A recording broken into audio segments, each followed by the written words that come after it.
Hello everyone, নতুন আরেকটি ব্লগে আপনাদেরকে স্বাগতম। তো আপনাদের কাছে দেখাবো কীভাবে আমি 22তম দিনের ব্রয়লার মুরগির যত্ন করতেছি এবং এই সম্পর্কে বিস্তারিত ওয়ার্কিং করব।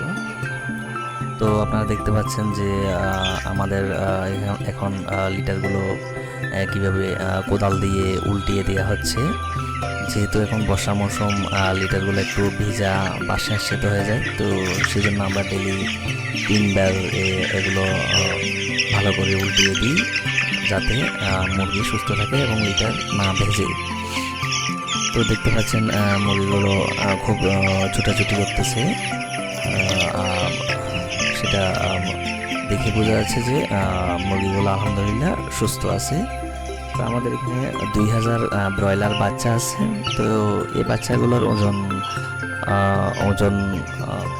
আমাদের খাদ্য অনুযায়ী এখন FCR 1.3 আছে। তো আমরা এই বেসে 2টা ভ্যাকসিন করছি, একটি 5তম দিনে, একটি 11তম দিনে। তো আমরা তৃতীয়বার কোনো ভ্যাকসিন করতেছি না, একটু ভালো করে যত্ন করতেছি যাতে মুরগিগুলো সুস্থ থাকে। তো সেই জন্য আমরা যেহেতু বর্ষাকাল, বাইরে অনেক ঝড় বৃষ্টি হচ্ছে, সেজন্য লিটারের উপর ভালো করে গুরুত্ব দিচ্ছি এবং মুরগি যাতে প্রচণ্ড জোরে বাতাস কিংবা বৃষ্টি পানি না ঢোকে সেদিকে খেয়াল রাখতেছি। তো যার জন্য মুরগিগুলো আল্লাহর রহমতে এখন পর্যন্ত সুস্থ আছে। আর আপনারা দেখতেছেন কীভাবে এগুলো ছোটাছুটি করতেছে এবং মুরগির পায়খানাগুলো দেখলে বোঝা যায় যে মুরগিগুলো সুস্থ আছে। তো আমরা এখন মেইন গুরুত্ব দিচ্ছি ওভারঅল লিটার এবং মেডিসিনের উপর। তো আমরা কী কী মেডিসিন এখন অ্যাপ্লাই করতেছি সেটা আপনাদেরকে কিছুক্ষণ পরে দেখাবো। তো আপনারা একটু ভালো করে যদি বাচ্চাগুলো দেখতে পারবেন যে এগুলো এখন কীরকম অবস্থায় আছে, ভালো অবস্থায় আছে নাকি খারাপ অবস্থায় আছে।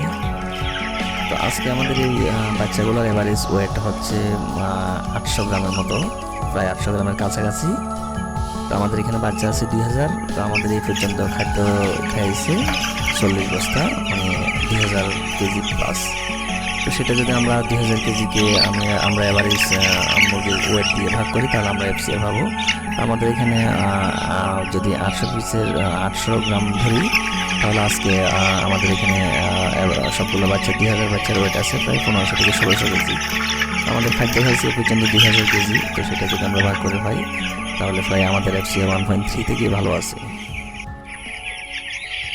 তো FCR ভালো রাখতে হলে এই বর্ষা মৌসুমে, যেহেতু এখন আষাঢ় মাস, আপনাদেরকে লিটারের উপর খুব গুরুত্ব দিতে হবে, যাতে লিটার না বেজে সেদিকে খেয়াল রাখতে হবে এবং মুরগি যাতে বাতাস না লাগে।